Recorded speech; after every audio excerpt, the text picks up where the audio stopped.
13th January 2022. I woke up thinking this would be just a regular day. I had a bit of a runny nose and a sore throat. And I thought that this would be just a regular day because these things happen to me whenever I wake up in the morning sometimes, and as the day goes on, things just clear out and I'm having a normal day. I've also been strength training recently using Jeff Nippard's upper lower body split hypertrophy program. So I went to the gym, and as I'm doing leg day, all my symptoms typically disappear, as it usually does when I go for some exercise, etc. So I come back from the gym and get to work, and I realize I'm developing a bit of a fever. That day, my partner and I decided to go out to a coffee shop and work out of there, but this fever was feeling a little bit odd. You see, last year I hadn't caught a cold despite being exposed to it. All of 2021 was free of me getting any common cold, flu, things like that. When I was exposed to it, I know that typically the symptoms, for me at least, go something like this. You get your runny nose, you get your sore throat, and then eventually fever starts to develop and the symptoms get worse, and then you start to get better, right? But this fever just felt a little odd. You see, there were no symptoms like a runny nose or a sore throat at that time when I was developing the fever, but the fever started to increase and I also felt really tired. Nothing like what you would experience after exercise, but just genuinely your body is fighting something. That's what I was feeling. So I cancelled all my plans to go out. I ordered a test at home here so I can get myself tested for COVID, and I isolated in this room, making sure that I'm not in contact with anyone. I set up a bed that's just right behind me, just a makeshift mattress behind me that I would just sleep on, and I can stay isolated in this room throughout.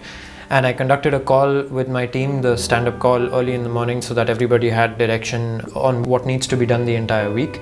So once that was out of the way, I applied for a leave and I just lay down and passed out on the bed. I hesitated taking a paracetamol that day until my fever reached 102.5, at which point I just bit the bullet and had a paracetamol and went to sleep. The next day I was extremely tired. I felt like I was just operating off of fumes. I wasn't doing anything except laying down in bed, not doing much.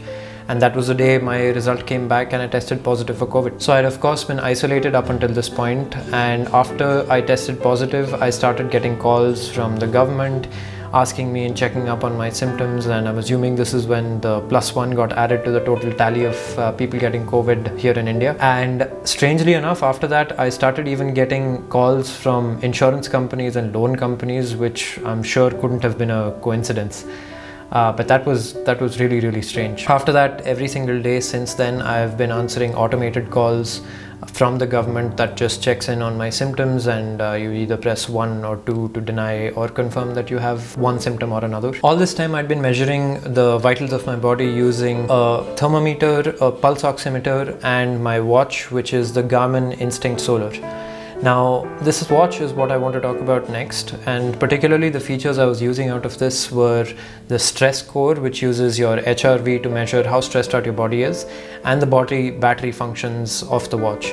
It also has a pulse oximeter, which I'll get to in a little while. HRV, in case you don't know, stands for heart rate variability, and it is used to measure how stressed out your body is. So typically, if you imagine a heart that's beating 60 beats per minute, it's not that your heartbeat beats at exactly 1 second each and every single time. The heartbeat may be something like 1.1 seconds, then 0.9 seconds, then a second, and so on. So there is variation between each heartbeat and the previous one. A stressed out heart, which represents a body that is stressed out, will beat at exactly 1 second and closer to that. So there is less variation if your body is more stressed out. So the more variation in your heart rate, the more at ease you are. So throughout the time that I had a fever and I was completely exhausted, I was monitoring my stress scores using HRV, using my watch, and they were 1:1 mirroring everything that I felt. I was stressed out to the maximum that I possibly could according to the watch. My body battery was basically down in the dumps. And this was basically what I was feeling also. I also measured my blood oxygen level using this little pulse oximeter, which just clips onto your finger right there, and it measures how much oxygen there is in your blood.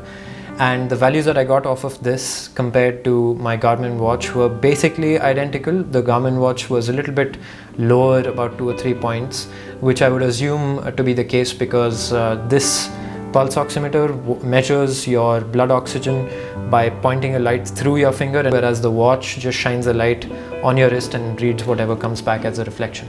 Day 3 onwards, I started to feel much better. The tiredness was gone, the fever was gone, but all I could do is just lay in bed, read some fiction, sit on this chair and do the same thing, because if I tried to push myself out of my comfort zone even a little bit, I would get tired very, very quickly. So I couldn't really learn anything. I couldn't read any non-fiction books. I couldn't do any note taking, couldn't work. My voice would also just give out if I started to talk about 4 or 5 minutes. So I just stayed quiet and read some fiction, and that's about it. My partner would get me all the food and just keep it in a plate right outside my door, and then I would go and collect it, whether it be takeout or if she were actually making something.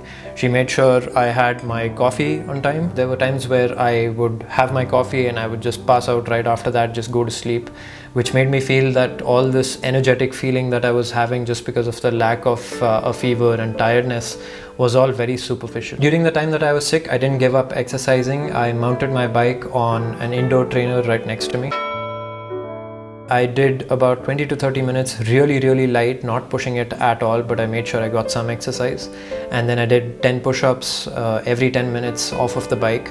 And slowly every single day I added one more to each set of push-ups. I did this because there is some evidence that suggests adrenaline kicks your immune system into high gear, and that is the reason I assumed that the first day when I had a bit of symptoms and I went to the gym, all my symptoms completely went away. I also wanted to make sure that my streak that's going on doesn't stop and I don't absolutely go crazy, because an exercise is basically the only mentally engaging activity that I could do stuck here in this room. Nutrition wise, I stuck to my vegan diet. Unfortunately, I couldn't really eat a whole food plant-based diet the entire time because I can't really be picky about what I'm eating at this point. But I did make sure that I was getting my vitamin C by a daily dosage of things that naturally contain vitamin C. So these were things like broccoli, strawberries, kiwis, etc. I also made sure I was having enough vitamin D. I was having about 5,000 IU daily, especially now that I'm not exposed to any amount of sunlight the entire day. And I didn't really take any vitamin C supplements because I was making sure that I was getting it through my diet. I didn't really consult a doctor in person because one, they would not really tell me anything I didn't know anyway, because I classify as asymptomatic. They would ask me to just take rest and write it out. And two, because I didn't want to take up the time of a doctor who could use it and spend it on somebody who needed it far more than I did. My mom did consult a doctor though, and everything that doctor said basically mirrored what I was thinking anyway, which is just take rest, make sure you eat well, vitamin C, and those sorts of things. I have been feeling a little bit of guilt not being there for my team. Even though I've been on leave, I've been checking in with them and making sure people's questions are answered to the best of my ability. All I did all day was read books, listen to podcasts, and watch movies. As I mentioned, I couldn't really learn anything new because that would take quite a bit of mental energy, which I didn't really have any to spare. During this time, I finished reading Rich Dad Poor Dad, I finished reading Ready Player One, and a couple of other books, bits and pieces here and there. Mentally, it became quite taxing as the days went on, staying in isolation just in one room the entire time and not even being able to talk much. I started to miss basic things like human conversation and interaction, wind on your face, touching the soil, seeing the sun in the morning, feeling the sunlight on your face. If it weren't for movies and books, I would have just gone crazy. Through it all, I tried to maintain a schedule each day. I made sure that I ate, read, shaved, bathed, exercised on a predictable schedule.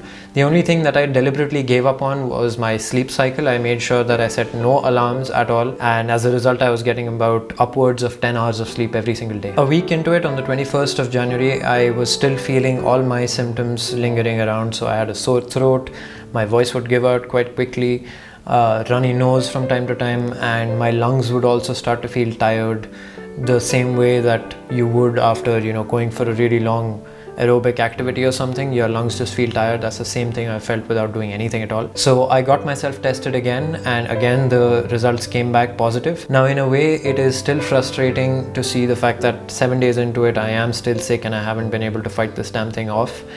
But in a way it's also a little relieving because I have these symptoms and I am still positive, because one of my worries was more permanent damage happening because of the disease. But at least that's not the case so far, because all of the symptoms I'm feeling are because I am still COVID positive. Oh, and this is where our friend the Garmin Instinct comes back into the picture, because I took my readings about 3 or 4 days into having a fever. when the fever was completely gone, and according to my HRV stress measurements, I am completely well recovered and well rested the entire day, but I do still have symptoms. So this is where I think the HRV stress measurement lacks a certain way, or is a little bit of a false positive, sort of not telling the user the complete picture of the whole thing.